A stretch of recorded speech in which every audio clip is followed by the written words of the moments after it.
Gothard, l'inauguration avec Crédit Suisse, ABB,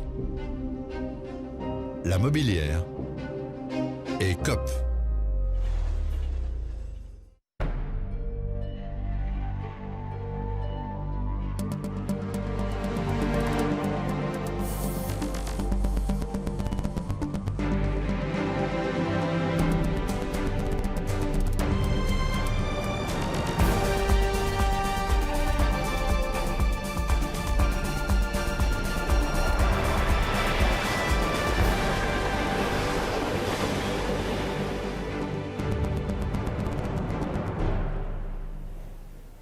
Bonjour à tous, bienvenue dans cette émission spéciale. Nous allons vivre ensemble un moment historique pour la Suisse, l'inauguration du tout nouveau tunnel ferroviaire au Gothard, la fin d'un chantier titanesque de 17 ans pour le plus long et le plus profond tunnel au monde. Alors 57 km relieront désormais Herzfeld du côté d'Uri à Poleggio où nous nous trouvons au Tessin. 20 minutes suffiront pour traverser la Suisse et le cœur des Alpes. Une petite révolution pour la Suisse, mais pour l'Europe également. Rotterdam n'aura jamais été aussi proche du port de Gênes. D'ailleurs, les chefs d'État européens, Matteo Renzi, François Hollande et Angela Merkel seront aux côtés du Conseil fédéral dans un des tout premiers trains à traverser ce massif. Il y aura également plus de 1000 invités des deux côtés des Alpes, 300 représentants des médias du monde entier. Et parmi ces médias, on retrouve Pierre Nebel qui se retrouve à Herzfeld, de l'autre côté de la montagne. Il couvrira ces événements pour nous, ainsi que Anne Fournier qui n'est pas très loin sur le quai, ici à Poleggio au Tessin. Alors vous l'aurez compris depuis quelques jours, je pense, le Gothard c'est vraiment le tunnel de tous les superlatifs. Je vous propose de regarder exactement ce que ça veut dire en chiffres. Le tunnel de base du Gothard n'est pas que le plus long tunnel ferroviaire, comme on le lit, on l'entend souvent, mais avec ses plus de 57 km, c'est tout simplement le plus long tunnel du monde entre Uri et le Tessin. Tunnel de base, car il ne dépasse pas les 550 mètres d'altitude, contre plus de 1100 mètres pour le tunnel de Fête. Sous le Piz Vajira, le tunnel est surplombé par 2300 mètres de roche, un record. Au total, 290 km de rails ont été posés. Capacité, au moins 240 trains de marchandises et 65 convois voyageurs chaque jour. Outre la sécurité, c'est le principal avantage d'avoir creusé deux tunnels. Les passagers ne mettront que 20 minutes à traverser le Gothard, contre un peu plus d'une demi-heure pour les marchandises. Bonjour Nicolas Rosset, vous aussi vous allez suivre cette journée avec nous, vous serez en cabine aux côtés d'une traductrice pour suivre ces événements. Alors nous on vous appelle notre ban journaliste, spécialiste des trains, 57 km en 20 minutes, c'est un énorme changement pour la mobilité en Suisse. Oui, c'est un changement relativement important, mais attention, il faut rappeler que si on a investi près de 14 milliards de francs, 12 et 14 milliards de francs pour le Gothard, ce n'est pas pour gagner 20 minutes pour le trafic de voyageurs, mais c'est avant tout pour le trafic marchandises. C'est ça le tunnel du Gothard. Le tunnel du Gothard qui doit permettre à beaucoup plus de marchandises de traverser les rails. D'ailleurs, il faut le rappeler, ce sera le seul axe ferroviaire en Suisse où les trains voyageurs ne seront pas prioritaires. Il y aura 2 fois plus de trains de marchandises que de trains de voyageurs. Et puis ce trafic par rail va augmenter puisque la Suisse va décider ce mois-ci d'augmenter la taxe qui frappe les camions et de baisser le prix du rail pour favoriser encore le trafic de la route au rail. Alors pour arriver à ce résultat, on a dû creuser très profondément, très longuement dans cette montagne. Nicolas, je ne sais pas si on se rend bien compte, mais c'est un véritable exploit technique qui a été fait. Oui, les ingénieurs ont eu très peur.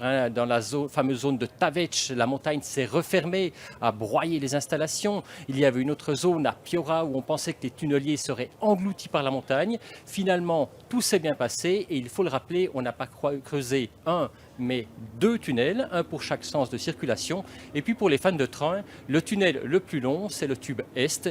Il fait 100 mètres de plus que le tube Ouest. Merci beaucoup Nicolas. Et on part tout de suite pour Herzfeld au Portail Nord. Vous vous y trouvez, Pierre Nebel. Le président de la Confédération va bientôt recevoir plusieurs chefs d'État.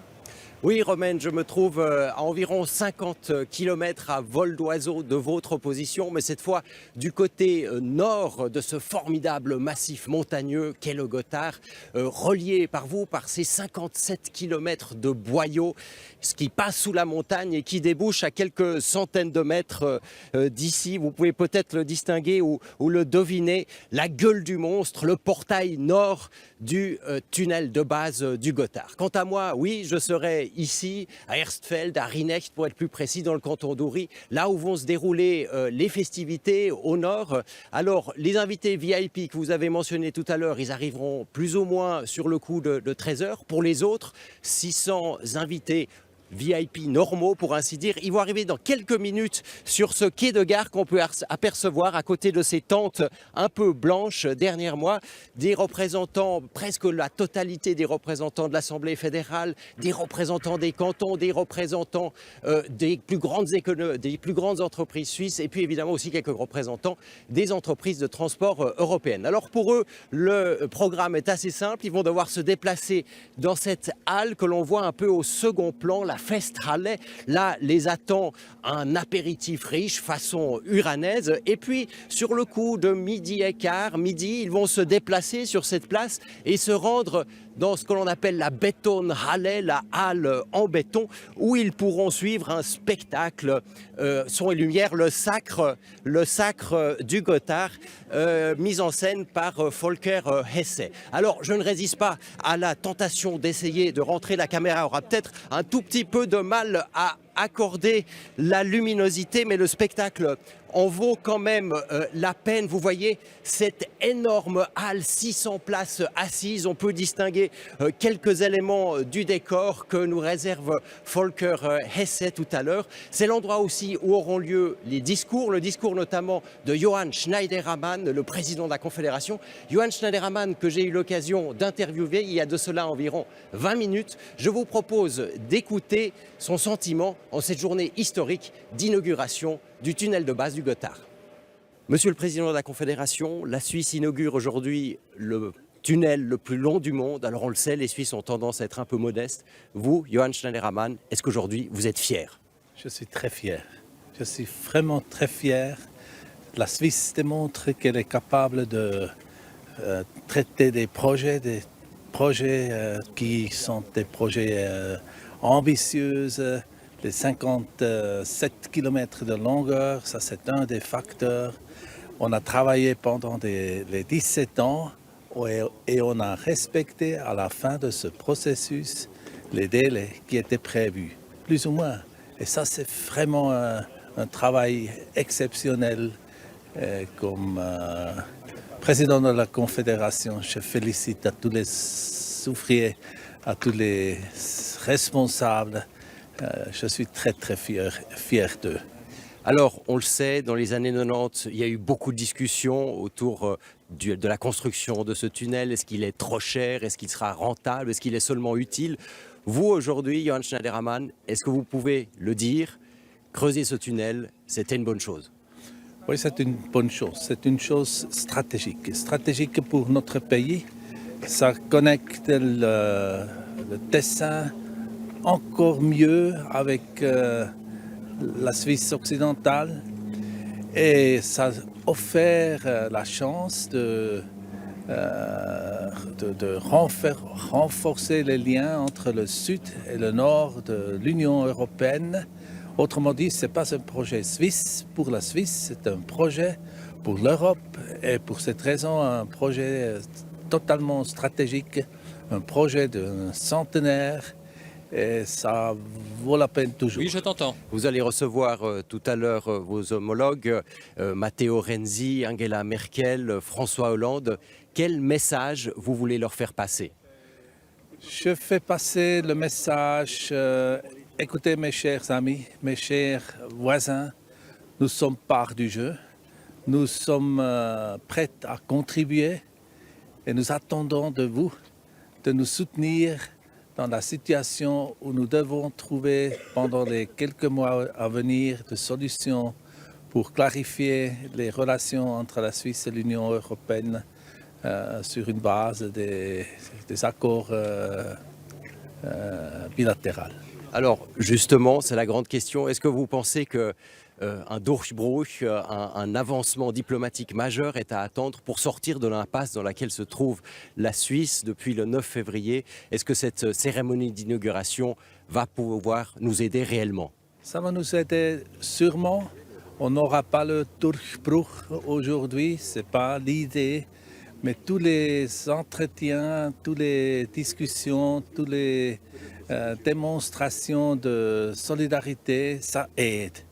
Et si nous avons la chance maintenant de parler à Mme Merkel, M. Hollande, M. Renzi, en même temps, en leur donnant le même message, nous sommes des Européens, nous participons dans nos défis européens, nous restons souverains et il nous faut trouver le chemin pour clarifier la situation basée sur un contrat.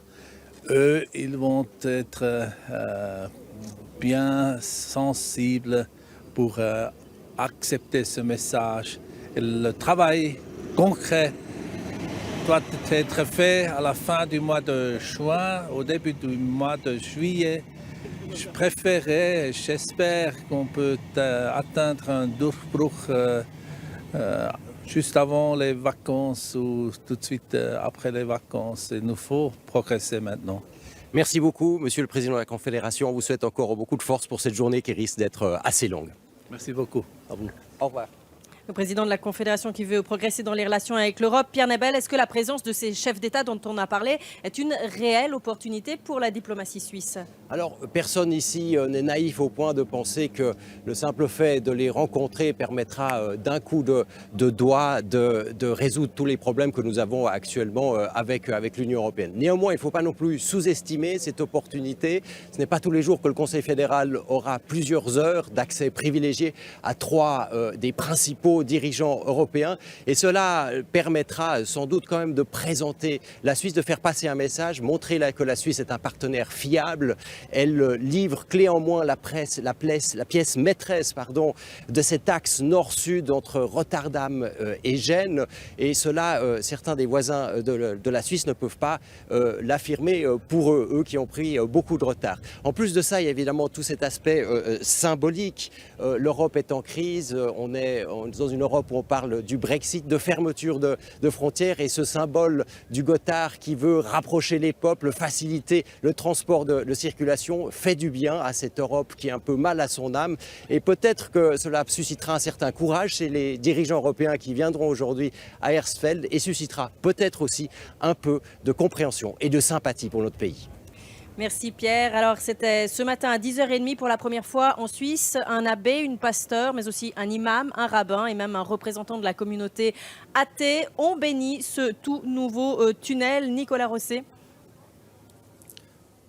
Oui, exactement. On avait 5 personnes qui étaient présentes, puisqu'on avait, vous l'avez dit, un abbé, un rabbin, un imam, une personne aussi qui représentait les personnes sans confession en Suisse. On voit ici l'abbé Martin Verleun du couvent d'Einsiedeln.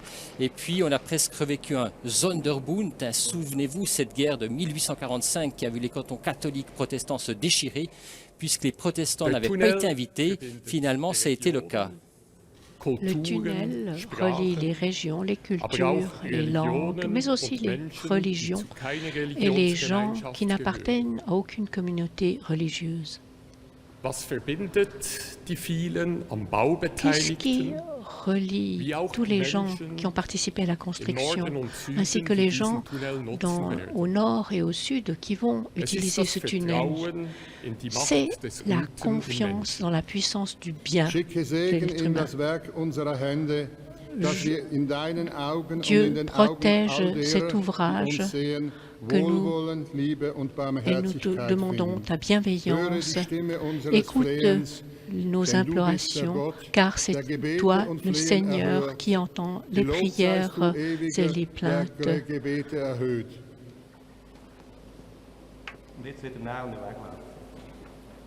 Le premier orateur était Peter Zijlstra des 100 religions en Suisse.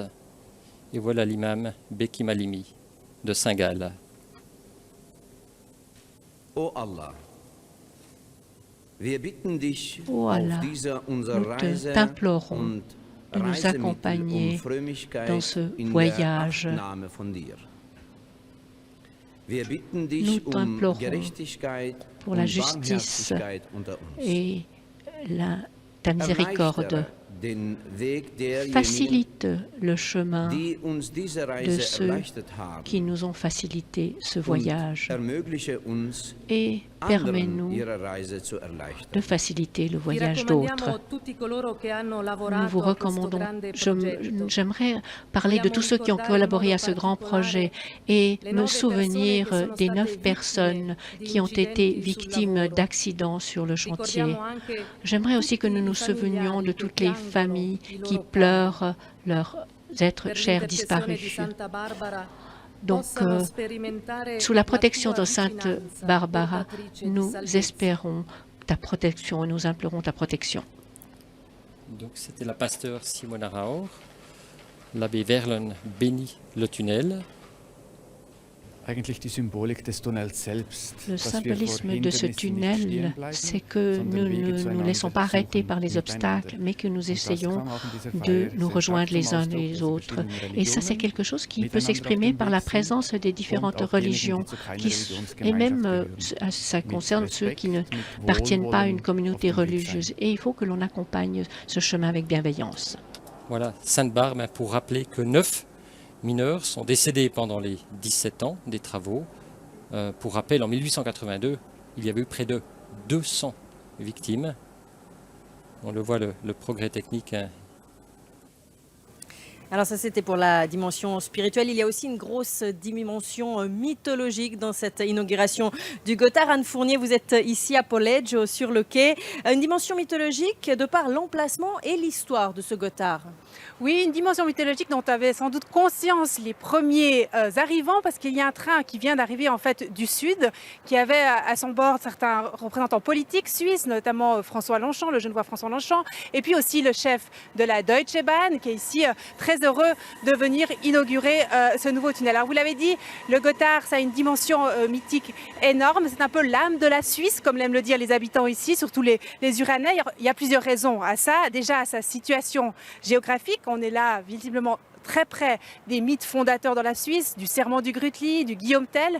Et puis, c'est aussi la montagne, la difficulté, voire l'impossibilité de les dompter. On se souvient de la légende du pont du diable qui a été construit au XIIIe siècle dans la gorge du Schellenen. Il demandait de sacrifier un premier passager et les Uranais ont eu la bonne idée d'y envoyer un bouc. Et puis, dès le XIXe siècle, la montagne va un petit peu changer d'image. Elle devient un lieu, notamment grâce au tourisme et au romantique, que l'on a envie de découvrir, qui est aussi symbole d'indépendance. Cela coïncide avec la fondation de la Constitution helvétique et le Gothard devient alors un symbole d'identité, d'un symbole d'unité idéal pour les Suisses. Par la suite, l'histoire a toujours joué un petit peu sur ce côté très duel, paradoxal de la Suisse ouverte et la Suisse fermée. On le sait, pendant la Deuxième Guerre, la Suisse le réduit, a fait du Gothard plutôt un lieu de fermeture, là où la Suisse se repliait.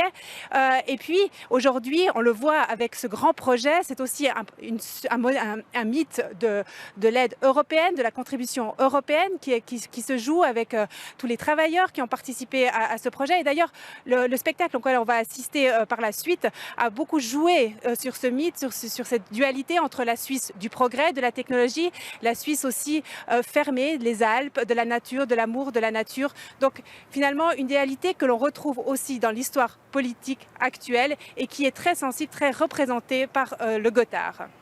Effectivement, Anne, ce n'est pas seulement un tunnel suisse pour les Tessinois qui est inauguré aujourd'hui, c'est bien un tunnel européen. Il raccourcira clairement le trajet de marchandises entre Rotterdam et Gênes.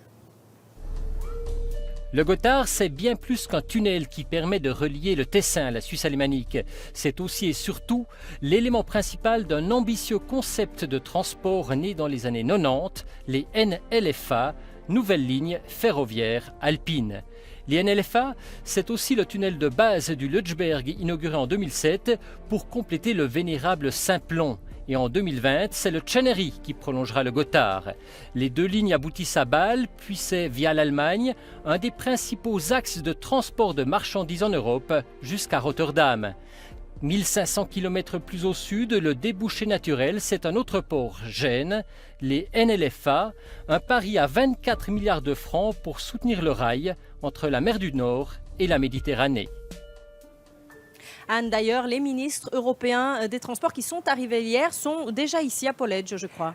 Oui, ils devraient arriver d'ici peu. En fait, ils se sont donné rendez-vous hier à Lugano pour une rencontre entre ministres des Transports, vous l'avez dit aussi, avec Doris Leuthard. Et ils seront ici les premiers invités. Ils seront suivis d'ici une petite heure aussi du train, finalement, des citoyens, de tous ces gens qui ont participé au concours pour pouvoir être les premiers à traverser ce plus grand tunnel du monde. Sont environ 900 personnes parmi quelques 150 000 participants à ce concours qui ont été tirés au sort et qui pourront à la fois vivre cette expérience d'une première traversée du Gothard et puis participer de façon assez extraordinaire au spectacle d'inauguration. Donc ils seront à part entière dans le spectacle qui sera proposé d'ici midi et quart. Ensuite, bien sûr, le grand train officiel avec tous les ministres et les premiers ministres européens est attendu aux alentours de 14h ici à Poleggio. Merci Anne. Alors toute la Suisse politique, ou presque, s'est donné rendez-vous entre Herzfeld et Polledge pour célébrer cet événement, qu'on l'a dit, un événement historique. On a à Herzfeld le président de la Confédération, Johann Schneiderman, on l'a vu tout à l'heure, avec les 3 conseillers fédéraux romans, Didier Burkhalter, Guy Parmelin et Alain Berset. Et puis il y a également les artisans politiques de ce Gothard. Adolphe Ogi, on l'a beaucoup dit, a été l'un des artisans les plus impliqués dans ce Gothard et dans le Lötschberg. Et puis ici, à Polledge, la conseillère fédérale en charge des transports, on l'a vu sur les images, je crois, tout à l'heure, tout de blanc vêtu, Doris Leuthard, aux côtés de Simonetta Sommaruga et Uli Maurer. Et puis celui qui a été ministre des Transports pendant 10 ans, Moritz Leuenberger. Alors ils vont s'exprimer tout à l'heure pour une espèce de point de presse devant les journalistes du monde entier. Nicolas, je ne sais pas si vous les voyez, est-ce qu'ils s'apprêtent à commencer ce point de presse ? Pour l'instant, on n'a pas l'impression que le point de presse va commencer tout de suite. On parlait du soutien politique au NLFA, au rail en général. Ce qu'il faut rappeler, c'est que quand le gouvernement suisse décide d'investir des milliards, des dizaines de milliards dans la politique ferroviaire, il n'est pas en décalage avec le peuple suisse. Rappelons que le peuple suisse, ces dernières années, des NLFA en 92, l'initiative des Alpes en 94, la taxe qui frappe les poids lourds en 98, ou le vote de 2014, souvenez-vous, 6,5 milliards de francs pour le rail, alors que le Conseil fédéral en voulait 3, le peuple suisse a toujours soutenu en votation le rail, le transfert de la route au rail. Donc en ce sens-là, le Conseil fédéral est en phase avec la population. Il faut dire, c'est vrai Nicolas, derrière des événements historiques comme celui-ci, il y a aussi des hommes. J'ai cité Adolphe Ogi, j'ai cité Moritz Leuenberger. Aujourd'hui, c'est Doris Leuthard en tant que chef du département des transports qui coupe le ruban. Mais vraiment, les 2 précédents personnages ont joué, je pense notamment à Adolphe Ogi, un rôle vraiment de catalyseur dans cette affaire. Oui, parce qu'à l'époque, on est fin des années 80, début 90, la Suisse a des soucis financiers. On a un ministre des Finances, Otto Stich, qui est contre la construction du Lötschberg, qui remet aussi en cause la taille du Gothard. Ça sera un bras de fer politique gigantesque. Il est quand même assez piquant, si on pense à la politique suisse des transports, il est assez piquant de se souvenir que c'est un UDC, Adolphe Ogi, qui défendait le rail, alors que c'est un socialiste, Otto Stich, qui était contre ce gros investissement dans le rail.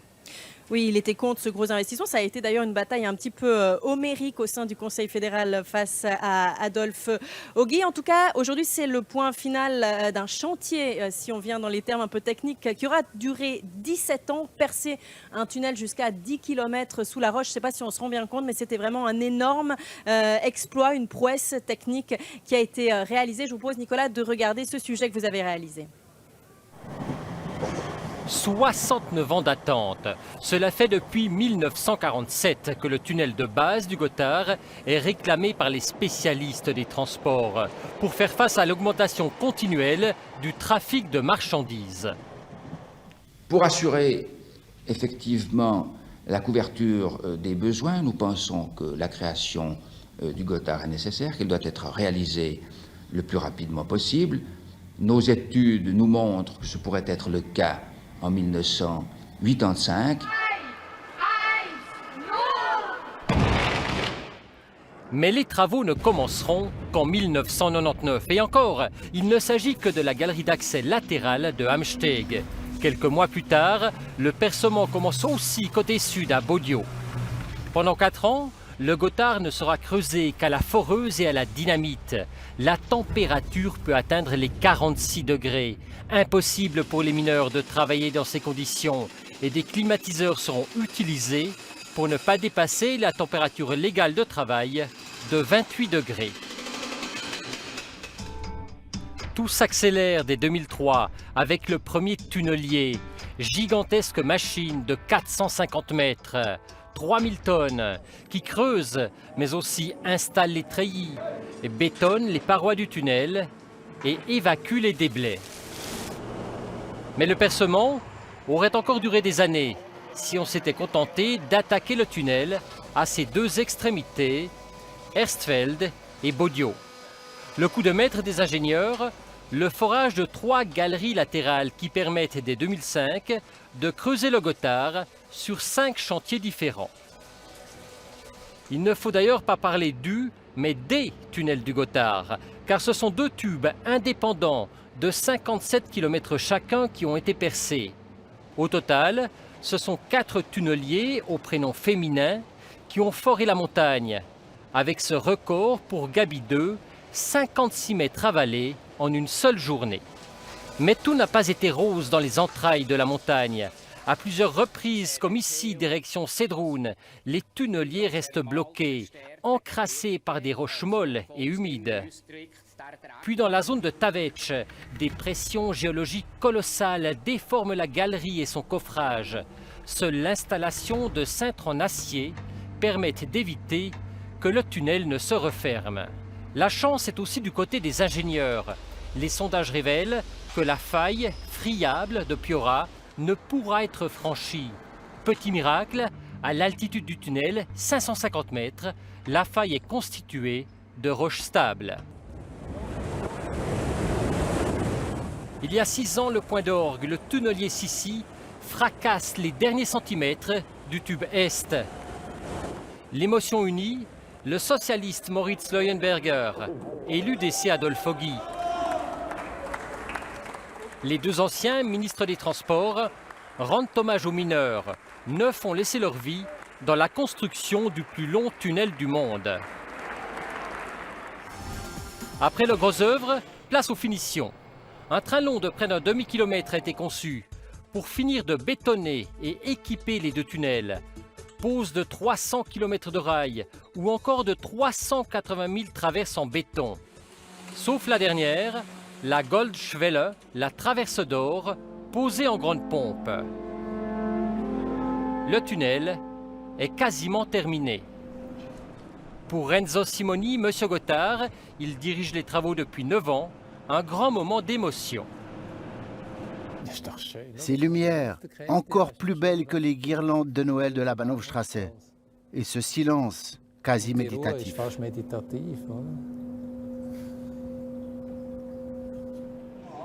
La ministre des Transports, Doris Leuthard, n'allait pas manquer un geste décisif, la mise sous tension du tunnel.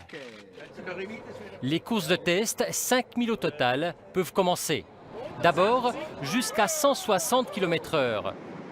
Puis, grâce à un train ICE allemand, jusqu'à 275 km/h.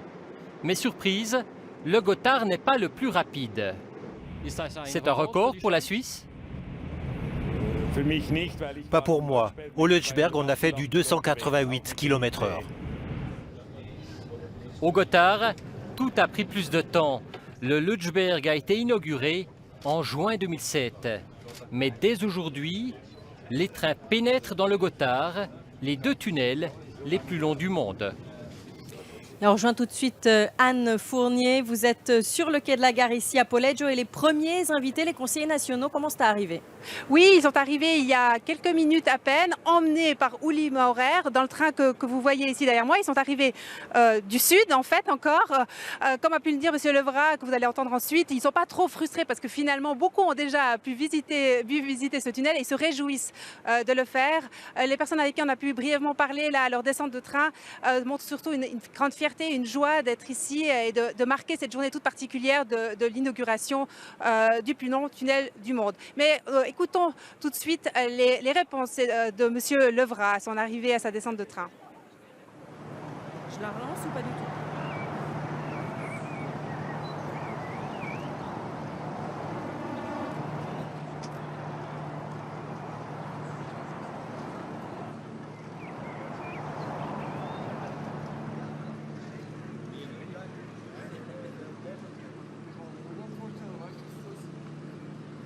Levra, en tout cas, c'est pas mon cas, Anne Fournier. On sent, peut-être vous allez nous dire ce qu'il vous a raconté, mais en tout cas, chez les conseillers nationaux qu'on a eu en préparant cette émission, énormément d'enthousiasme. Est-ce que c'est le cas de Christian Levra? Oui, comme je vous l'ai dit, il y a beaucoup d'enthousiasme. Il a surtout insisté sur le fait qu'il avait une pensée très particulière aujourd'hui pour les milliers de personnes qui ont participé à ce grand ouvrage, aux mineurs, aux personnes que l'on va peut-être pas voir aujourd'hui devant les écrans, mais qui sont des parties importantes, si ce n'est essentielles, de cet ouvrage. Et puis, c'est aussi un signe, a-t-il dit, pour l'Europe, pour les communications, pour les liens, pour la Suisse ouverte, aussi avec à l'idée d'un lien plus facile avec le Nord comme avec le Sud. Et, oui.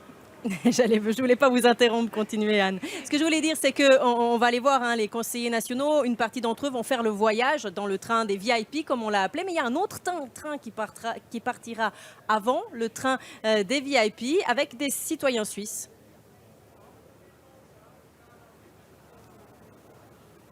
Est-ce que Anne, vous m'entendez encore? Oui, j'ai un peu de la peine à vous entendre, mais oui, je crois qu'effectivement, ce train va ensuite être suivi par le train, comme je vous l'ai dit précédemment, des personnes qui ont été tirées au sort pour vivre cette expérience très particulière de la première traversée du tunnel. Une expérience que les parlementaires n'ont pas encore pu faire, mais comme nous l'a dit Christian Levra, que nous allons maintenant entendre, certains l'ont déjà fait précédemment, ont pu notamment suivre les travaux tout au long de ces 17 ans d'ouvrage, des travaux qui impressionnent, que l'on soit citoyen, politique, ingénieur, des travaux magnifiques, énormes, et qui, encore une fois, impressionnent bien au-delà de nos frontières. On écoute le président du Parti socialiste. C'est pas frustrant d'arriver ici au pied du Gotthard et de ne pas continuer le trajet ce matin? Bon, on va le faire tout à l'heure. Moi, je suis déjà venu 10 fois dans le tunnel. Donc, je suis l'avancée des travaux. C'était très, très impressionnant. Je me souviens notamment du début où le tunnel était percé à l'explosif.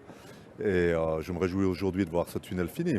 Qu'est-ce que ça symbolise pour vous aujourd'hui, le Gotthard? C'est la Suisse qui va mieux, qui va plus vite que l'Europe, ou c'est plutôt un lien, une façon de motiver aussi les partenaires européens à une meilleure volonté à ce niveau-là? C'est surtout l'aboutissement d'un immense projet avec énormément d'efforts qui ont été faits sur le plan politique, sur le plan financier aussi par la Suisse. C'est des dizaines d'années de travaux très très durs pour les mineurs qui étaient engagés sur ce tunnel. J'ai eu l'occasion de les visiter plusieurs fois, de les suivre dans le travail qu'ils accomplissaient. J'en suis encore très impressionné. Et chaque fois que je traverserai ce tunnel, c'est à eux que je penserai. D'accord, merci.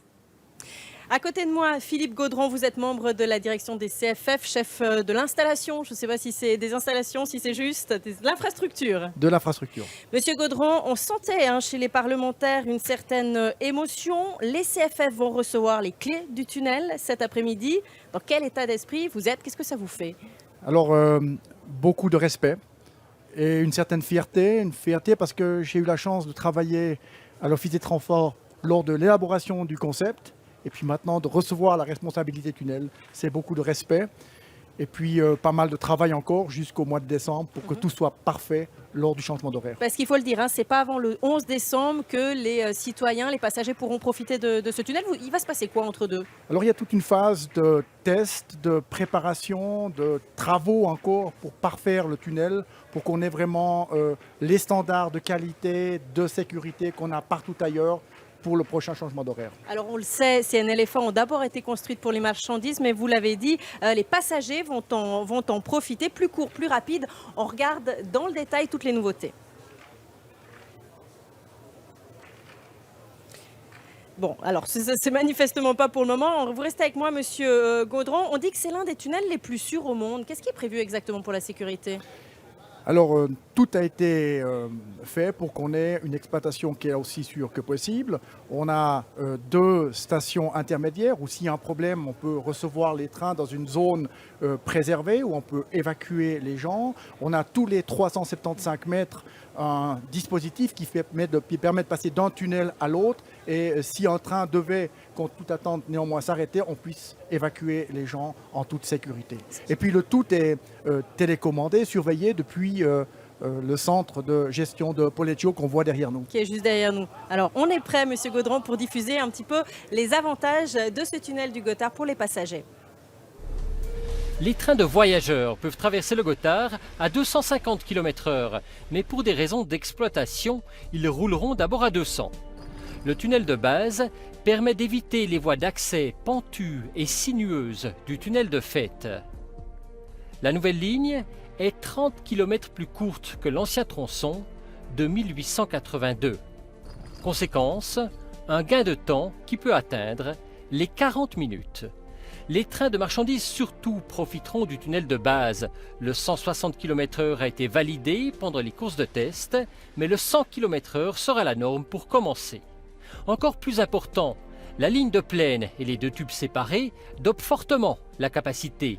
Plus de 240 trains de marchandises et 65 trains voyageurs par jour contre 180 qu'on voit aujourd'hui. Autres avantages, les trains de marchandises pourront être plus longs, jusqu'à 750 mètres, et comme la pente est beaucoup moins forte, ils n'auront pas besoin de locomotives additionnelles et économiseront 33% d'énergie. Un tunnel décidément très high-tech. Monsieur Gaudron, on a quand même envie de vous demander qu'est-ce qu'il va advenir de l'ancienne ligne du Gothard. Alors l'ancienne ligne va continuer d'être exploitée pour le trafic voyageur, évidemment avec un horaire allégé et qui servira surtout aux touristes qui vont l'employer et aux gens de la région qui vont se rendre vers le Tessin ou depuis la partie nord vers Zurich. Pour les marchandises, elles vont passer par le tunnel de base. Évidemment. Je vous remercie, Monsieur Gaudron, Merci. à côté de vous. Merci d'être venu. Nous accueillons Monsieur Christian Vita. Vous êtes conseiller d'État tessinois. Monsieur Vita, bonjour. Bonjour. J'ai envie de vous poser une question. La première, c'est que vous avez écrit, je crois, votre mémoire de licence sur l'impact des NLFA sur le Tessin. Quelle avait été votre conclusion à l'époque ? Bon, disons que c'était une grande opportunité pour le canton du Tessin. Aujourd'hui, c'est vraiment joli de pouvoir voir dans la réalité ce qu'on avait étudié en 1996 à l'Université de Fribourg.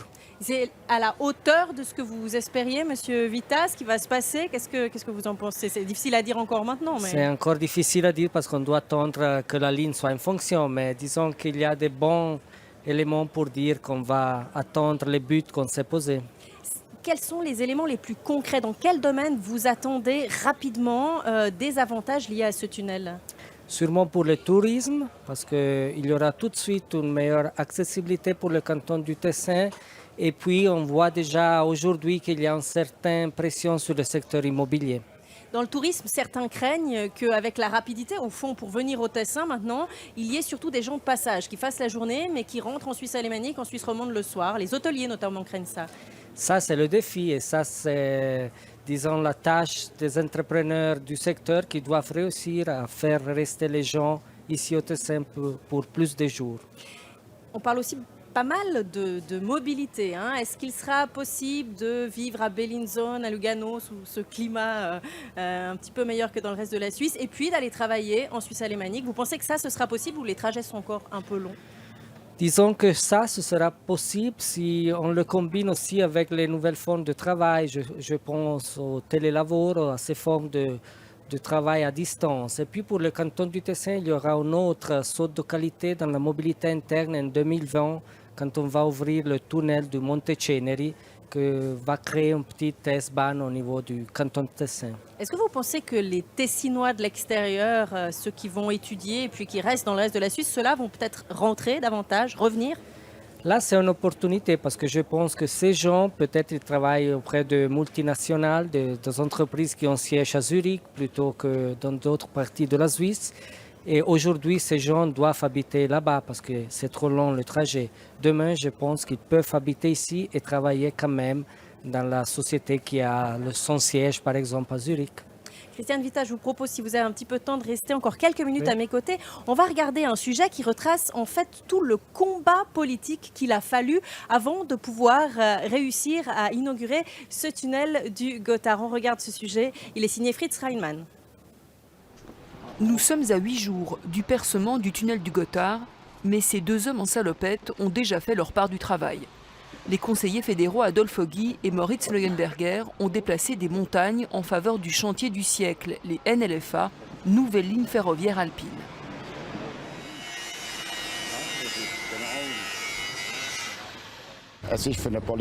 Pour un homme politique, il y a peu de dossiers qui soient aussi gratifiants. Réussir à convaincre les sceptiques, faire bouger un parlement et voir le projet se terminer. C'est beau! C'est en 1987 que l'UDC Adolf Ogi a été élu au Conseil fédéral. Son gros dossier en tant que ministre des Transports, les NLFA. Avec 2 lignes et 3 nouveaux tunnels, Lötschberg, Gotthard et Chenery. Les NLFA doivent transférer le trafic poids lourd de la route au rail, notamment tous les camions européens en transit, et réduire de moitié le temps de voyage du nord au sud. Mais les nouvelles lignes ferroviaires alpines devaient d'abord séduire le Parlement.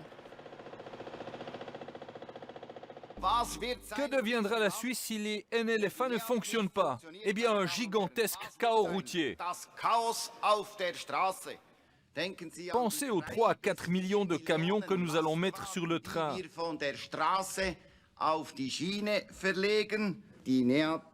C'est le projet le plus important pour la protection de la région alpine. Dans la brochure de vote, on pouvait lire que les coûts des NLFA seraient couverts par les recettes supplémentaires du rail. Nous avons estimé que l'investissement serait rentabilisé en 60 ans. Des arguments qui ont convaincu le peuple, 64% pour les NLFA en septembre 1992. Un an plus tard, début des travaux exploratoires pour le Gotthard. Nous construisons l'avenir de la Suisse en Europe. Que vive la montagne! Bonne chance et surtout courage! Ensemble, nous pouvons le faire. Mais une année plus tard, coup de frein. Otto Stich, ministre des Finances, tire la sonnette d'alarme. Les recettes du rail ne suffiront pas à financer le Gotthard, plus Lötschberg. Ne faudrait-il pas procéder par étapes? D'abord construire une des branches, une seule ligne. On pourrait alors voir si tout est nécessaire et si nous avons oui ou non les moyens de tout faire.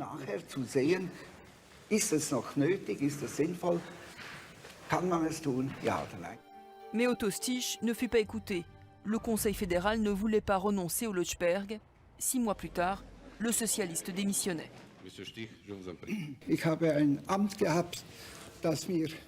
J'ai connu beaucoup de joie en tant que conseiller fédéral. Et aujourd'hui, je me suis posé la question. À mon âge, ai-je envie d'avoir moins de plaisir, d'affronter des frustrations? C'est le moment de passer à autre chose pour continuer à avoir du plaisir. Changement aussi pour Adolf Ogi. Il n'est pas enchanté de rejoindre le département militaire, la Ligue B, comme il le proclame. L'élu DC laisse le département des transports à Moritz Leuenberger. Le socialiste présente un nouveau modèle de financement avec la TVA, l'impôt sur les carburants et la fameuse RPLP, nouvelle taxe qui vise le trafic des poids lourds.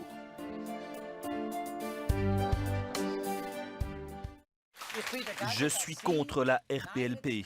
Vous êtes capable d'étrangler les citoyens avec toutes vos nouvelles taxes. Ce n'est que grâce à la RPLP que nous pourrons nous protéger d'une avalanche de camions. C'est un financement que nous n'accepterons jamais. Vous êtes contre la politique suisse des transports, vous êtes tout simplement contre tout. Le peuple accepta finalement la RPLP. Les nouvelles lignes ferroviaires alpines étaient sauvées, Lötschberg et Gotthard pouvaient être construits.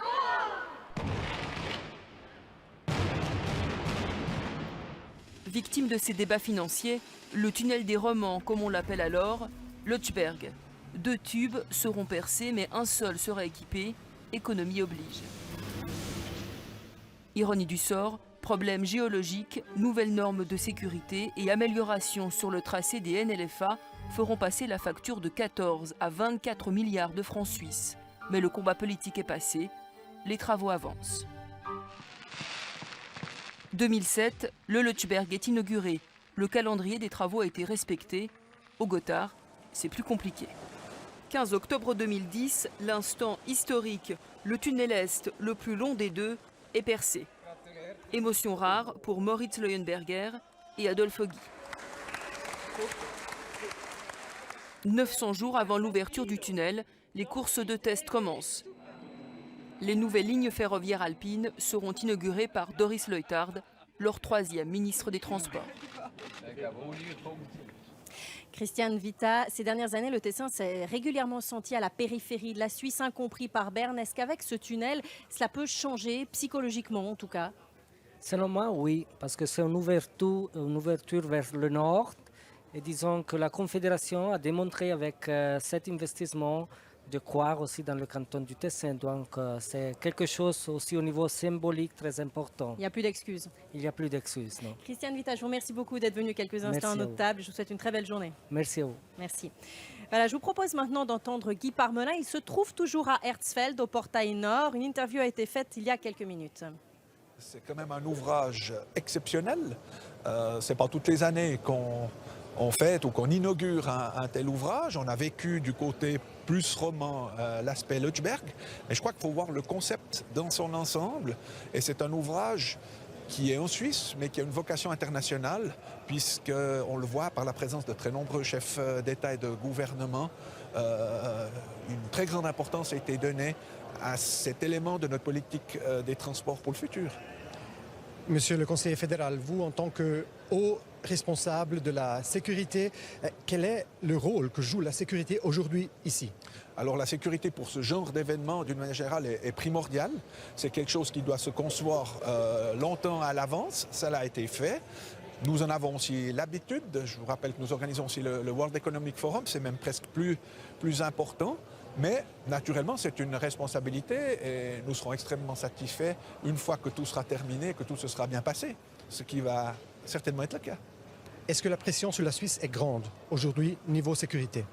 Alors, elle est grande. Chaque fois qu'il y a un événement de ce genre, que ce soit un sommet de la francophonie, que ce soit une conférence à Bâle, le World Economic Forum à Davos, il y a une pression. Mais je le répète, nos responsables, aussi bien au niveau des polices cantonales que de l'armée, ont l'habitude d'organiser et de préparer ce genre d'événement. Et tout est prêt et tout se passera très bien. Monsieur Guy Parmelin, dernière question. Niveau politique, est-ce que cette journée offre des chances à la Suisse pour se positionner, se montrer au niveau international, surtout face à l'Union européenne? Alors je crois que ça offre des chances, des opportunités de montrer le savoir-faire suisse, de montrer qu'on tient les engagements qui ont été pris à l'époque, de participer à la conception finalement générale et européenne de la politique des transports. C'est quelque chose en faveur, c'est pas quelque chose contre une autre partie. Et je crois que ça montre aux pays partenaires de l'Union européenne que quand la Suisse prend un engagement, elle le tient. Et puis on espère aussi que les pays européens qui sont concernés, vous avez des régions très dynamiques au nord, en Allemagne et au sud, en Italie, tiendront les engagements qu'eux ont pris pour que ce tunnel déploie sa pleine efficacité jusqu'au bout. Nous avons aussi en Suisse encore un petit bout, le Monte Ceneri, qui doit se faire d'ici 2020.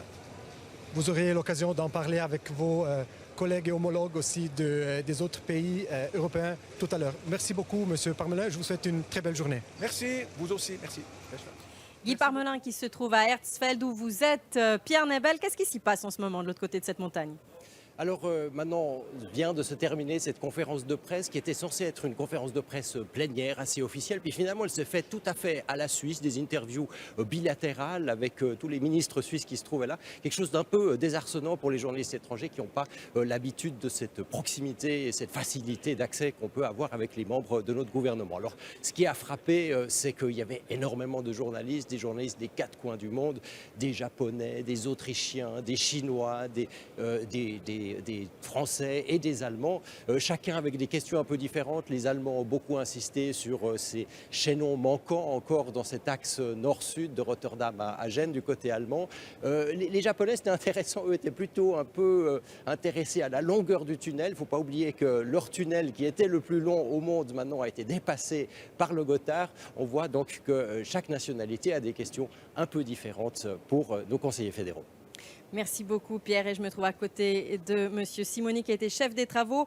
On se parle tout de suite juste avant une page promotionnelle, on se retrouve après. Gothard, l'inauguration avec Crédit Suisse, ABB, La Mobilière et COP. Merci de nous retrouver. Nous sommes toujours ici en direct de Poleggio, le portail sud du tout nouveau tunnel du Gothard qui est inauguré aujourd'hui. À mes côtés, Renzo Simoni. Bonjour monsieur. Bonjour madame. Vous avez été le chef pendant plus de 10 ans de ce chantier gigantesque. Quel est votre état d'esprit aujourd'hui? De la fierté, de la nostalgie, de l'émotion? Comment vous vous sentez? Oui, bien sûr, on est très content d'être venu jusqu'à ce point ici et aujourd'hui, et on est aussi un peu de fierté, c'est là, oui. Il y a eu, Monsieur Simoni, des moments très difficiles. On l'a vu tout à l'heure dans la construction de ce tunnel. Est-ce que parfois, vous avez eu peur de ne tout simplement pas pouvoir le terminer? Non, pas du tout, parce que comme ingénieur, on sait que tout est faisable, non? Faisable, oui. Faisable, et ça dépend seulement des coûts et du temps qui en prend, mais on était sûr de réussir à la fin. Mais il y a des moments où on est découragé, où on se dit non, catastrophe, on n'avait pas imaginé ça?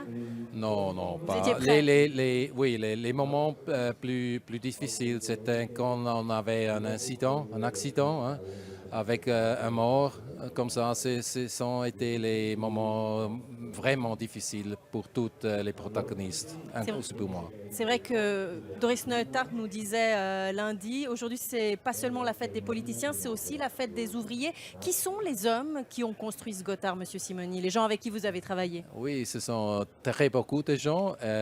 Il y en avait jusqu'aux 2500 ouvriers, des planificateurs, des mineurs, des électriciens, tous les sports étaient là, et c'était tout le monde était très engagé. Beaucoup de nationalités aussi, je crois, Monsieur Simoni. Oui, bien sûr. Les Italiens, des Autriches, du Portugal, de Pologne, de la Scandinavie, presque de toute l'Europe, les gens sont venus. Est-ce que vous avez l'impression, Monsieur Simoni, que le grand public se rend compte de l'exploit qui a été fait ici? On le répète, on le dit, le plus long tunnel au monde, le plus profond, c'est pas rien. Oui. Jusqu'à aujourd'hui, je pense que c'est pas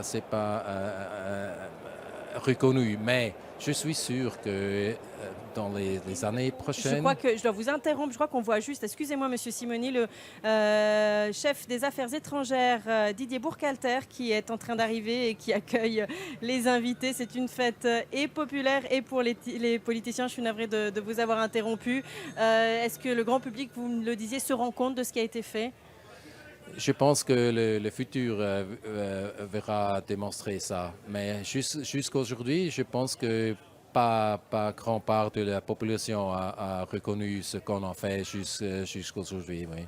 Peut-être qu'il faut aussi attendre qu'ils puissent le traverser. En tout cas, vous avez construit un des tunnels, je crois, les plus sûrs au monde. Ce sont 2 tubes séparés dans lesquels les trains circuleront. Nous pouvons regarder ce sujet sur la sécurité de ce tunnel très high-tech. 57 km sous terre à plus de 200 km/h, une expérience inédite pour les chemins de fer qui a amené son lot d'innovations dans le domaine de la sécurité. Le Gothard est souvent cité comme la nouvelle référence en la matière, le tunnel le plus sûr au monde, estiment ses ingénieurs. Principal atout sécuritaire, le Gothard, c'est en réalité 2 tunnels indépendants l'un de l'autre, un pour chaque sens de circulation. Mais tous les 325 mètres, les 2 tunnels sont reliés par une galerie transversale. À moins de tremblements de terre, incendies, pannes ou accidents n'affecteront donc plus qu'un des 2 tubes. En cas de feu par exemple, le mécanicien est averti, soit par des capteurs, soit par un contrôleur. Il prévient alors le centre de contrôle qui organise l'arrêt d'urgence et arrête notamment les trains qui suivent le convoi sinistré.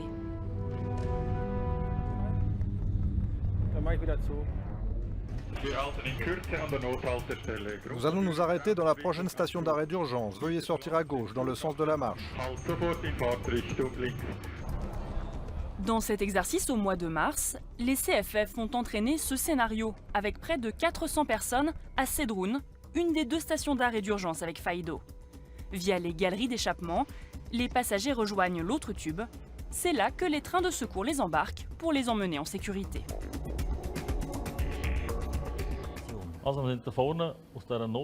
Nous sommes arrivés ici à pied en venant de la station d'arrêt d'urgence de Sedrun. Dans cette galerie latérale, des tableaux affichent des informations pour nous indiquer la direction à prendre. On a aussi des haut-parleurs qui complètent ces informations et on a même investi dans l'acoustique des tunnels pour que les messages soient facilement compréhensibles par les passagers. Autre point capital, l'aération des galeries. Le tunnel de base dispose d'un système innovant de ventilation. En temps normal, ces immenses souffleries aèrent les stations d'urgence de Sedrun et Faido. Mais à l'arrivée d'un convoi en feu par exemple, les ventilateurs s'inversent. Fumées et gaz toxiques sont évacués vers l'extérieur du tunnel. Pour lutter contre les incendies et autres opérations de secours, 30 millions de francs ont été investis dans 2 trains spéciaux. Stationnés au nord et au sud du tunnel, ils peuvent embarquer jusqu'à une 50aine de spécialistes des forces d'intervention. Ces 2 trains doivent être prêts à partir en moins de 5 minutes.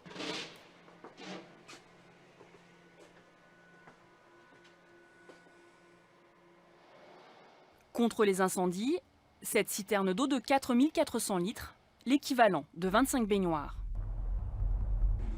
Outre les forces d'intervention ces derniers mois, le personnel des CFF aussi a été formé pour les situations d'urgence. Un défi de planification pour les chemins de fer, car près de 2900 mécaniciens, contrôleurs et autres techniciens ont été mobilisés. Tous sont passés par des programmes d'apprentissage, des simulations reproduisant des situations d'urgence.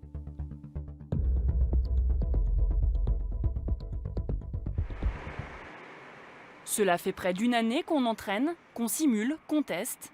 Et aujourd'hui, responsables de la sécurité, bâtisseurs des tunnels et CFF se disent prêts à faire circuler les premiers trains de passagers et de marchandises. En matière de sécurité aussi, les 2 tunnels du Gothard ont défini de nouveaux standards. Et ici, pour cette inauguration à Paulette, vous les voyez peut-être derrière moi, les invités continuent à arriver. Nicolas Rosset, je crois que vous les voyez arriver sur ces images, ces invités. Oui, de nombreuses délégations qu'on a déjà pu voir. On va commencer par le plus petit de nos voisins. On a vu Adrian Hassler du Liechtenstein. Maintenant, c'est le ministre autrichien, c'est plutôt le chancelier autrichien qu'on a vu passer dans sa limousine. Ils sont accueillis par Johann Schneiderman. On a aussi vu passer avant le ministre italien des Transports, Graziano Del Rio.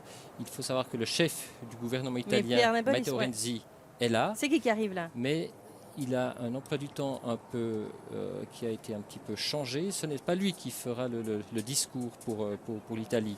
Et puis bon, les principaux invités, on en a beaucoup parlé, on les connaît, on les attend encore, on ne les a pas encore vus. Ce seront Angela Merkel et François Hollande. Merci Nicolas. On va passer maintenant la parole à Pierre Nebel, à Herzfeld, côté Uranais. Vous êtes avec le chef du département des affaires étrangères, Pierre. Tout à fait. Je suis avec Didier Burkhalter. Alors, Didier Burkhalter, c'est évidemment un grand jour aussi pour la diplomatie suisse. Vous allez rencontrer 3 des principaux dirigeants européens. Quel message vous voulez leur faire passer aujourd'hui, en ce jour d'inauguration du tunnel du Gothard? C'est un grand jour pour la Suisse d'abord. On a ici vraiment le cœur de la Suisse. Le Gothard, c'est le cœur géographique, culturel, historique de notre pays. C'est quelque chose de très important. Mais c'est aussi un cœur qui est sur une artère européenne. Et cette dimension européenne, on la sent très présente, surtout avec nos voisins. Donc notre message est clair. La Suisse fait son job. Elle fait quelque chose de positif. C'est une solution pour l'Europe. C'est une solution spécifique parce que nous avons nos spécificités, mais nous sommes quelque chose de constructif dans tous les sens du terme. Et c'est ce message qui passe et vraisemblablement qui aide un peu. Il ne faut pas surestimer, mais ça peut aider à la marge. Alors, M. Juncker n'est pas venu, les principaux dirigeants européens ne sont pas venus. Par contre, les grands chefs d'État voisins de la Suisse, est-ce que vous pensez qu'on peut un peu court-circuiter l'Union européenne en passant un peu par les boss de l'Union, Mme Merkel, M. Hollande, M. Renzi? Il ne s'agit pas du tout de court-circuiter, mais dans les faits, si l'on veut, soyons très clairs, cet été, progresser rapidement sur une solution concernée dans le domaine de la libre circulation des personnes, il y a des problèmes de fond qu'on discute, mais il y a aussi des problèmes de forme, c'est-à-dire qu'il faut aller vite, puis pour aller vite, il faut la pression des pays voisins. Il faut que la volonté politique des chefs de gouvernement des pays voisins soit clairement exprimée. Pour cela, ça aide un peu cette journée. Alors, diplomatiquement, la Suisse, depuis le XIIIe siècle, a toujours beaucoup mis d'importance dans ce Gotthard. Ça a été un peu les premières bribes de notre indépendance. Aujourd'hui, est-ce qu'il n'y a pas un aspect un peu mélancolique? On pourra traverser la Suisse sans même quitter l'altitude de la plaine. Est-ce qu'on tue pas un petit peu le cœur de l'idée suisse aujourd'hui, même si c'est un jour de joie? Est-ce qu'il n'y a pas un peu de mélancolie aussi? Oui, il y a une certaine volonté de maîtriser la montagne. Et Ramu nous aurait dit, attention, la montagne, elle peut être très dangereuse. Je crois que les Suisses sont respectueux de leur environnement. Ils disent tout simplement que ce percement à travers la montagne n'élimine pas la montagne. On peut toujours continuer de passer par le col si on veut. Bien sûr que c'est quelque chose de différent, mais il y a aussi la volonté d'être en lien avec son environnement. Et si nous voulons véritablement préserver, respecter les Alpes, il faut transférer aussi de plus en plus les marchandises de la route au rail. Et ça, c'est un message politique très fort. Merci beaucoup, Monsieur le Conseil fédéral. Je vous laisse. Vous avez encore un agenda très, très plein pour cette journée. Bonne journée. Au revoir. Au revoir. La Suisse a fait le job, il apporte des solutions à l'Europe, c'est ce que vient de dire Didier Burkhalter. Je vous propose maintenant d'écouter l'interview de Graziano Del Rio, qui est le ministre italien des Affaires étrangères. Et c'est faux, c'est le ministre italien des Transports. Et l'Italie a beaucoup à donner, a beaucoup à recevoir avec CNLFA. On l'écoute, il a été interrogé par Anne Fournier. Que signifie pour vous aujourd'hui cette fête ici à Poleggio pour l'Italie et cette fête autour du Gotthard? Ça signifie énormément. Nous avons des relations historiques avec la Suisse, mais surtout cette partie du corridor Rhin-Alpes qui va jusqu'à Rotterdam, qui traverse l'Allemagne et beaucoup de pays européens et qui arrive à Gênes et qui est le port clé dans lequel les marchandises peuvent entrer. Et donc, nous avons déjà des résultats obtenus. Et notre idée, c'est vraiment de transférer de plus en plus de choses sur le fer. L'Italie a beaucoup de retard avec ses projets de construction ferroviaire. Aujourd'hui, on pourrait dire que l'Italie aimerait toujours en retard par rapport à l'Europe. Mais l'Italie est en train de rattraper son retard. Nous reconnaissons que des efforts exceptionnels ont été accomplis au cours de ces 2 dernières années et nous espérons rattraper ce retard et nous serons prêts lorsque le tunnel du Ceneri sera prêt. Donc, nous avons une excellente collaboration et nous travaillons de façon intense. Merci beaucoup. Anne Fournier, vous avez déjà rencontré passablement de monde, des invités qui viennent d'arriver. On sent un état d'esprit assez enthousiaste quand même. Oui, on pourrait presque parler d'euphorie, même si tous n'ont pas encore pu vivre cette expérience de la traversée du Gotthard. On sent qu'il y a beaucoup de respect face à ce travail, aussi face à cette possibilité de trouer dans la montagne, de faire d'un tel trajet sans monter, en restant encore dans les sous-sols. C'est tout un mythe, c'est le côté imposant de la montagne qui la force au respect. Et les politiciens que l'on a pu rencontrer jusqu'ici sont tous très, très heureux d'être ici, de pouvoir marquer cet événement. Au moment où je vous parle, vous les voyez, ils sont en train de s'installer sur les estrades. C'est là qu'ils vont pouvoir assister au spectacle d'ouverture. Donc, ça sera 30 minutes de spectacle. On en parlera encore peut-être plus en détail par la suite. Un spectacle qui va se jouer en 2 parties de manière simultanée, à la fois au nord, à Hersfeld, et ici à Poleggio, un spectacle qui est mis en scène avec des acrobates, avec des comédiens, avec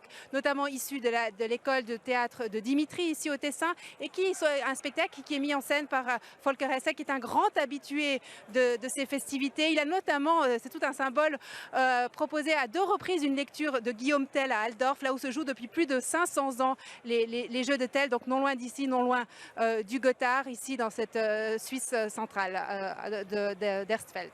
Ce sera effectivement, Anne, un des points d'orgue de la journée, ce spectacle. Effectivement, les gens s'installent derrière moi. Ils doivent s'installer aussi à Hersfeld. Le spectacle doit avoir lieu des 2 côtés, Pierre Nabel.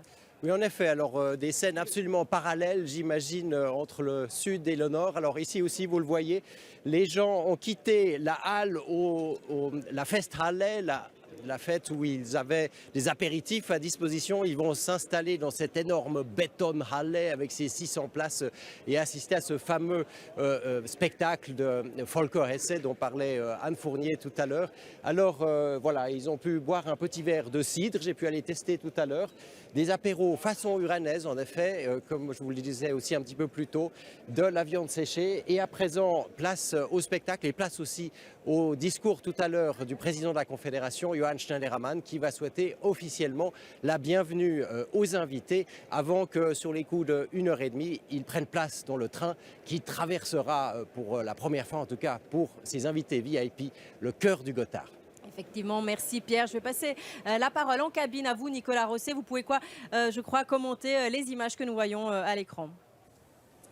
Oui, c'est une partie plus officielle qui va commencer puisqu'on aura le spectacle. Ensuite, on aura les discours de Johann Schneiderman et de Doris Leuthard. Il y a quelque chose dont on n'a pas beaucoup parlé, c'est de cette utopie suisse. Parce que la politique suisse des transports, elle ressemble à une utopie, comme nous le disait un des participants italiens. Pourquoi utopie? Eh bien parce que si on ne fait rien, tout naturellement, le trafic de marchandises, le trafic de voyageurs, il va tout naturellement sur la route.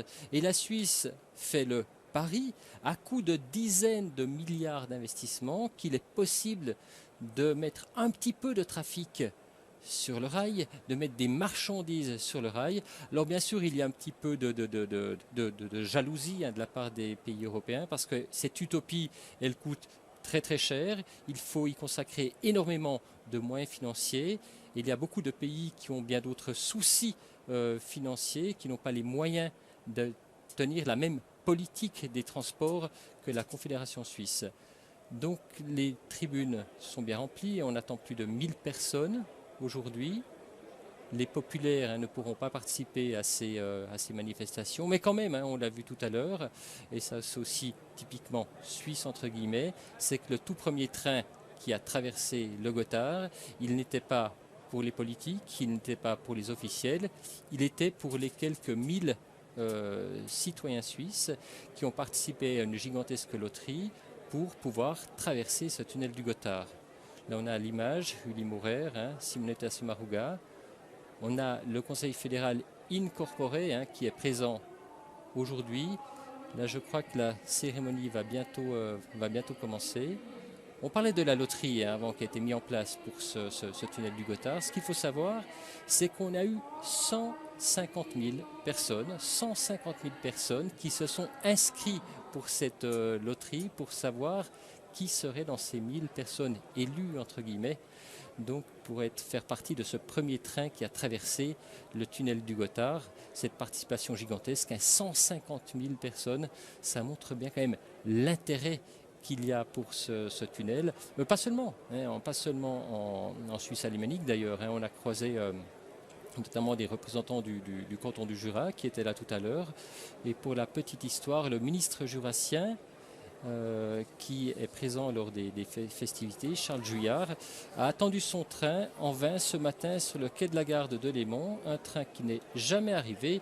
Il a dû venir en voiture. On le voit, le rail, c'est bien quand ça marche.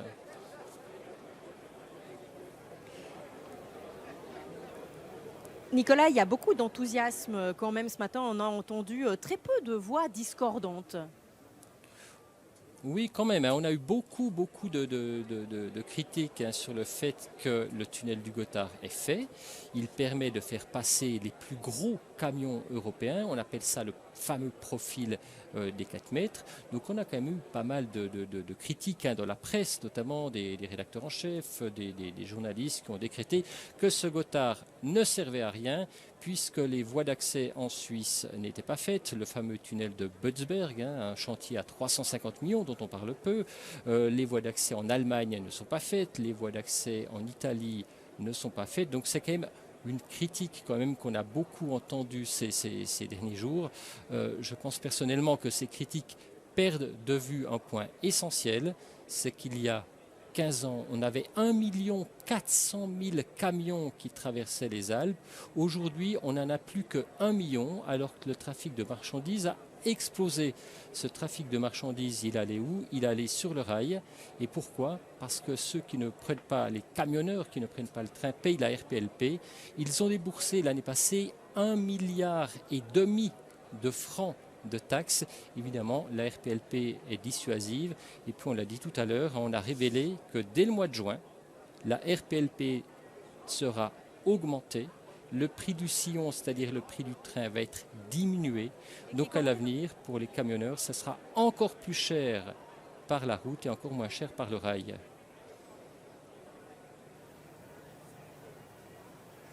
Je le disais donc, 28 millions de tonnes qui ont été excavées de ce massif du Gotthard. C'est absolument gigantesque. Qu'est-ce qu'on en a fait?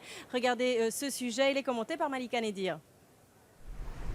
Pointe sud du lac des 4 cantons. Ici, Uri rime avec coin de paradis. Difficile à croire, mais ces 6 îles n'ont pas toujours été là. Cela fait 11 ans qu'on les a créées avec des roches du massif du Gotthard. Des îles nées d'une coopération entre ingénieurs du tunnel et spécialistes de l'environnement. À la base, nous avions signé un contrat avec CFF Cargo. L'idée était de transporter les déblais jusque sur le plateau suisse. Ça aurait coûté très cher. Il faut qu'on continue comme ça. C'est là que le canton d'Uri a proposé ce projet de remblayage du lac. Avant le remblayage, à proximité du rivage, le lac plongeait jusqu'à 70 mètres, contre 4 mètres seulement aujourd'hui. Les îles sont destinées à la baignade et à la préservation de la nature. Elles sont la pointe d'une gigantesque montagne de gravats. Pour le canton d'Uri, il était clair que ce projet d'île nécessitait d'immenses quantités de matériaux. Tout acheter aurait dépassé les capacités financières du canton. Finalement, tout a été payé grâce à la compensation pour chaque tonne de matériaux évacués, payée par Alp Transit au canton d'Uri. Grâce à des barges, 2,5 millions de tonnes de déblais ont été transportées à travers le lac à l'espace prévu. Chaque jour, 7000 tonnes de matériel ont été soigneusement immergées. Nous avons construit comme un port sur le lac. De chaque côté, des parois qui descendaient jusqu'à 25 mètres de profondeur. C'est là, au milieu, que les bateaux ont déchargé les déblais. Depuis 2005, flore et faune s'habituent lentement à leur nouvel habitat. Les 6 îles uranaises sont un exemple particulièrement réussi d'utilisation des matériaux excavés du tunnel. Au total, près de 28 millions de tonnes de matériel ont été sortis du Gotthard. La plus grande partie n'est pas allée loin. Sedrun, dans les Grisons, connu pour son puits vertical, a gagné des terrains en terrasse et un lac artificiel. Tout le matériel d'excavation de Sedrun aurait dû être évacué. Mais la compagnie de chemin de fer régionale, le Matterhorn Gotthard Bahn, n'en avait pas les capacités. Ils sont bien plus petits que les CFF. C'est donc un immense avantage d'avoir sur place un projet pour les déblais. Le tunnel du Gotthard a changé le paysage, dans les cantons d'Uri, des Grisons et aussi au Tessin. En plus de nouvelles terrasses, des bâtiments ont été construits pour l'exploitation du tunnel de base. Des réalisations pas toujours appréciées par la population. Bien sûr, on nous a posé beaucoup de questions. Pourquoi tant de matériel? Pourquoi ici? Y répondre était aussi un des défis posés par le chantier, mais avec le temps, la population a compris notre travail. quello che facevamo.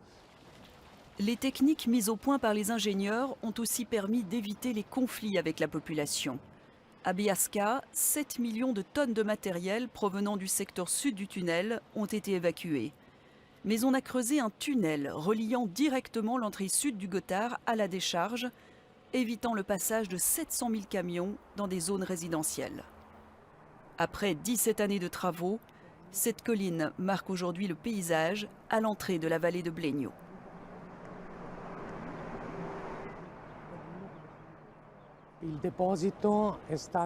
Le site a été pensé en collaboration avec des architectes et des écologistes. On ne voulait pas tout cacher parce qu'il s'agit bien d'une intervention de l'homme sur la nature.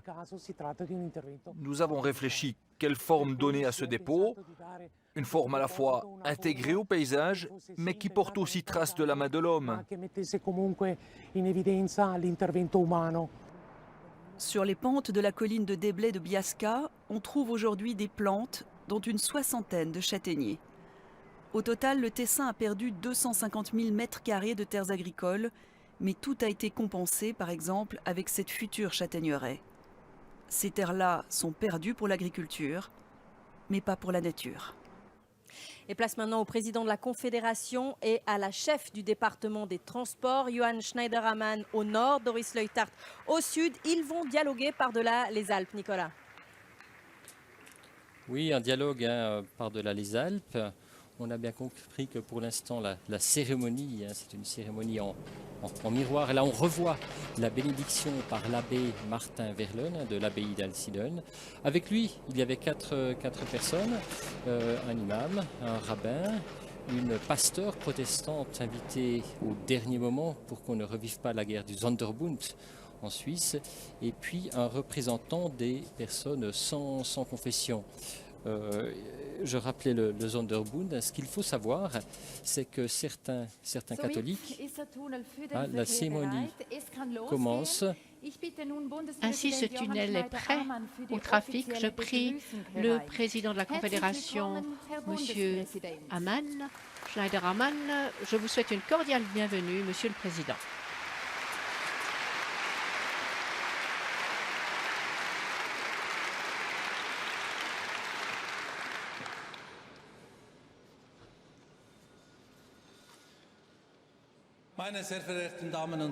Mesdames et messieurs, Monsieur le chef du gouvernement, Monsieur le chancelier, Excellences, membres des chambres fédérales, chers membres des représentants des cantons et des communes, chers amis. Nous vivons aujourd'hui une journée historique dans notre pays. Nous achevons avec le tunnel de base du Gothard l'ouvrage du siècle. Un ouvrage qui, de sa première esquisse jusqu'à la planification et la construction du tunnel, a occupé plusieurs générations. Cela me remplit de fierté, cela vous remplit, vous, de fierté, mais aussi d'humilité, car pour la réussite d'un tel projet, les choses ne sont pas évidentes. Au nom de la Confédération, je remercie cordialement tous ceux qui y ont contribué. Nous continuons à écrire l'histoire du Gothard, preuve en est ce nouveau tunnel. Si l'ouverture du premier tunnel ferroviaire en 1882 a fait date, si l'esprit d'entreprise a porté ses fruits, après des travaux de très longue haleine, nous posons aujourd'hui un nouveau jalon en inaugurant le tunnel de base du Saint-Gothard. C'est ici, dans les Alpes centrales, où la Reuss, le Rhin, le Rhône et le Tessin prennent leur source, que les langues et les cultures, mais aussi les voies commerciales et les espaces économiques se rencontrent. Voilà pourquoi le Gothard a toujours eu une grande importance. Le tunnel de base nous permet d'établir une liaison plus rapide à travers les Alpes et de rapprocher davantage encore le nord et le sud. Il s'agit d'un pas de géant pour la Suisse, également pour nos voisins et le reste du continent. Les hommes et les marchandises peuvent ainsi circuler plus rapidement. Des villes comme Stuttgart, Zurich, Lugano ou Milan seront mieux reliées. Avec le tunnel de base du Gotthard, nous rapprochons des peuples et des économies.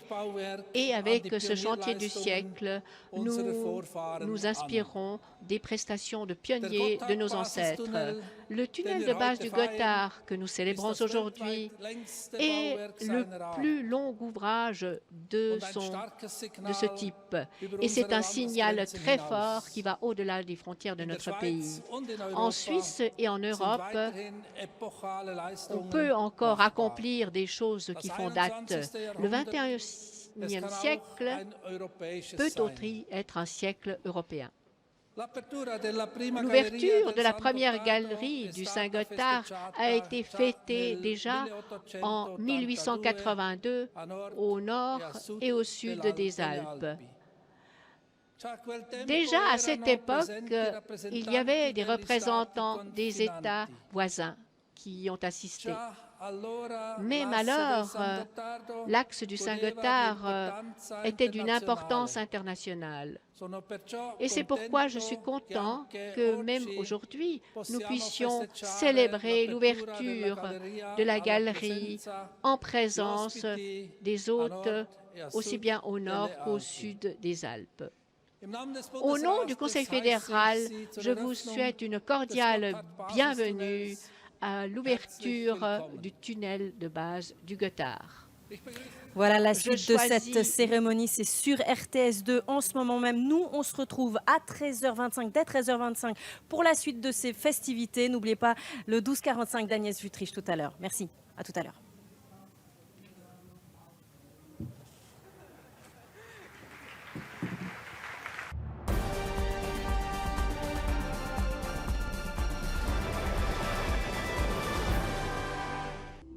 Gotthard, l'inauguration avec Crédit Suisse, ABB, La Mobilière et COP.